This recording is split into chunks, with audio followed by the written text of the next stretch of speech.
री। ये भेद किसका है? अच संधि का ही एक भेद है। नाम है इसका, क्या नाम है?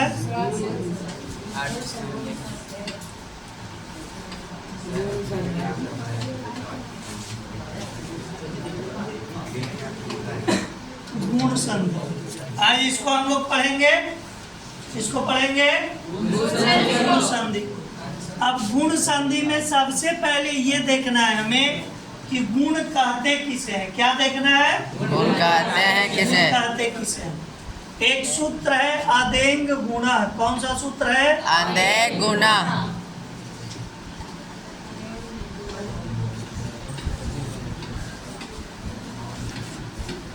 ये कहता है अत एंग च गुण संज्ञा स्यात्। क्या कहता है? यानी अ में आ भी आता है, अ में आ भी आता है ना। आ को नहीं लेना है, आ को नहीं लेना, नहीं लेना है, केवल अ रस्व वाला। ठीक है। अत एंग च, और एंग प्रत्याहार में कौन कौन से वर्ण आते हैं? ए। सूत्र बोलो। ए। तो अ, ए और ओ। अत एंग च गुण संज्ञा स्यात्। अ, ए, ओ इन तीन वर्णों की गुण संज्ञा होती है। यानी इन तीन वर्णों को अलग से छांट करके इनका एक नाम रख दिया गुण। क्या नाम रख दिया? गुण। गुण। जैसे आ, ई, उ, री, ये चार वर्ण दीर्घ कहे गए ना। अ का दीर्घ आ, ई का दीर्घ ई, उ का दीर्घ ओ, री का दीर्घ री। तो वो जैसे दीर्घ कहे गए वैसे ही अ, ए और ओ इन तीन वर्णों का एक नाम हो गया। क्या नाम हो गया? गुण। गुण। अब अ वर्ण जहाँ कहीं लिखा होगा वहाँ इन दोनों का बोध होता है, अ और आ का। लेकिन जब ये कहा अत एंग च गुण संज्ञा स्यात्, अत और एंग गुण संज्ञा कौन कौन होते हैं? अत और एंग। तो तपरस तत्कालस्य, त का ग्रहण ही इसलिए हुआ है कि यहाँ केवल ह्रस्व अ का बोध होगा। गुण संज्ञक अवर्ण केवल ह्रस्व अ होता है। ऐसे जहाँ कहीं भी हम अवर्ण की चर्चा करेंगे वहाँ अवर्ण से अ और आ दोनों का बोध होता है। लेकिन तपर ग्रहण हो गया, अत जहाँ लिख देंगे तो वहाँ सिर्फ ह्रस्व अ का बोध होगा। तो गुण संज्ञक तीन वर्ण हो गए। लिख लिए इसको। अदेंग गुणा सूत्र लिख लीजिए और नीचे लिख दीजिए गुण संज्ञक तीन वर्ण है, और ए और ओ लिख लीजिए इसको। सूत्र का नाम है अदेंग गुणा। ये संज्ञा विधायक सूत्र है। ठीक है। गुण संज्ञा का विधान करता है। अ, ए और ओ।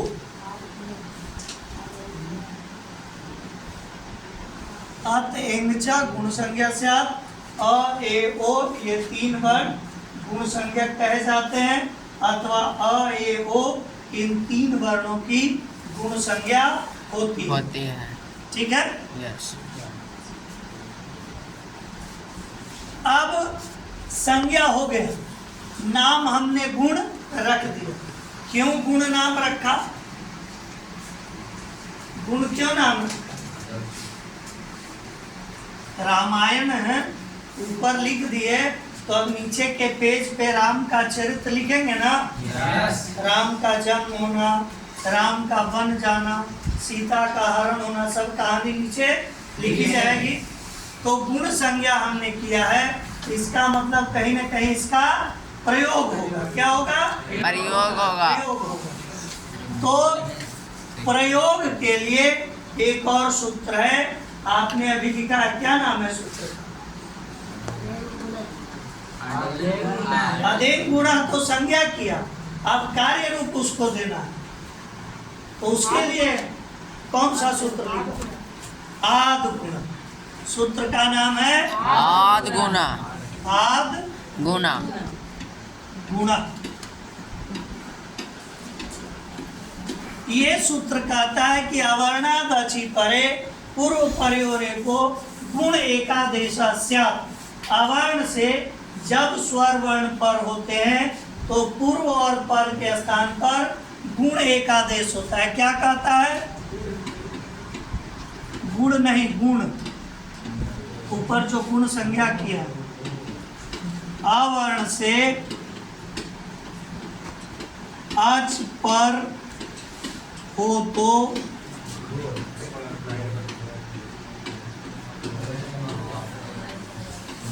पूर्व पर के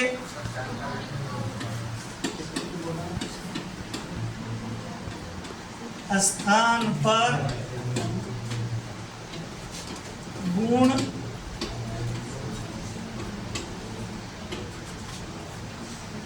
एकादेश होता है। अवर्ण से जब अच पर हो तो पूर्व पर के स्थान पर क्या होगा? गुण एकादेश होगा। दोनों वर्णों के जगह पर एक आदेश होगा। क्या आदेश होगा? एक में गुण। क्या आदेश होगा? गुण।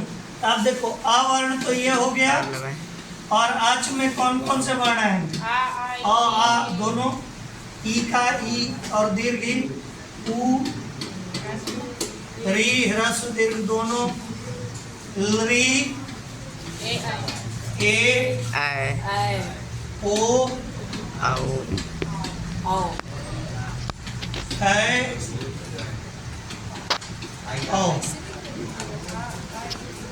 अवर्ण से अच पर हो तो पूर्व पर के स्थान पर क्या एक आदेश होता है? गुण एक आदेश होता है। अवर्ण में अ हो गया, अ के बदले ये आ भी हो सकता है। बोले थे ना, अवर्ण जहाँ हो वहाँ आ दोनों का बोध होगा। सपर ग्रहण जब हो गया तो अत में केवल रस आए।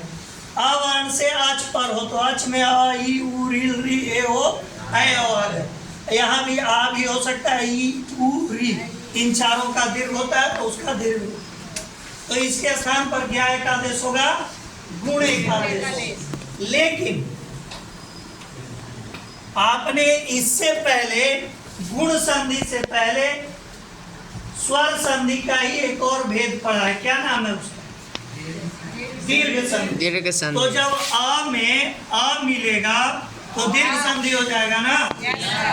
तो इसलिए गुण में ये कट गया। ठीक है।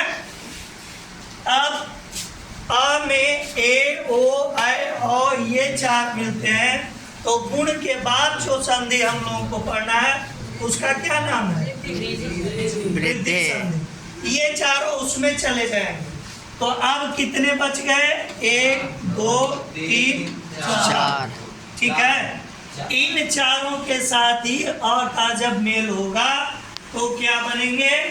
गुण बन जाएंगे। ठीक है। पूर्व पर के स्थान पर क्या एक आदेश हो जाएगा? गुण एक आदेश हो जाएगा। क्लियर है? क्लियर।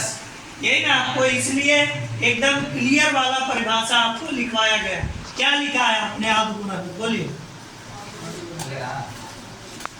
आद गुना का हिंदी अर्थ आपने क्या लिखा? ठीक है। तो ये चीज आ गया ना लास्ट में। अब इसका हम लोग एग्जाम्पल देखते हैं। क्या देखते हैं? उदाहरण।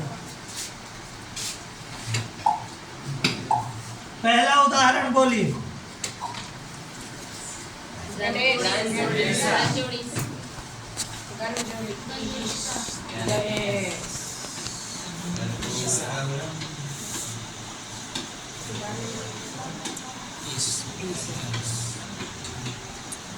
गण में टवर्गी ना के बाद क्या है?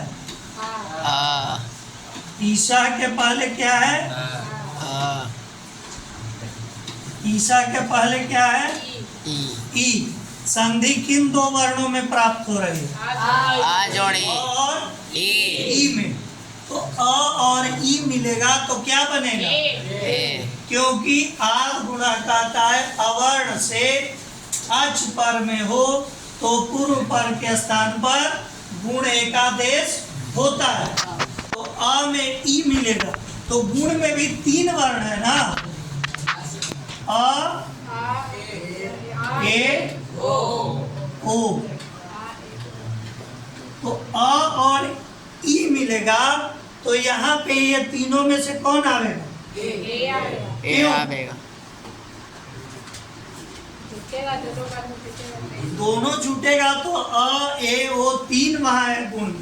ये तो इतना ही सूत्र बता रहे हैं ना आद गुणा, कि अवर्ण से आज पर हो तो पूर्व पर के स्थान पर गुण एकादेश होता है। गुण है 3, हमको यहाँ चाहिए 1, तो कैसे 1 को लाऊं?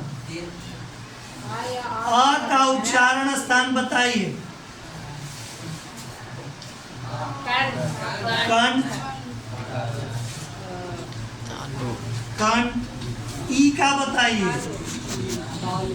तालु। अब ये तीनों में अ का क्या हो गया? कंठ।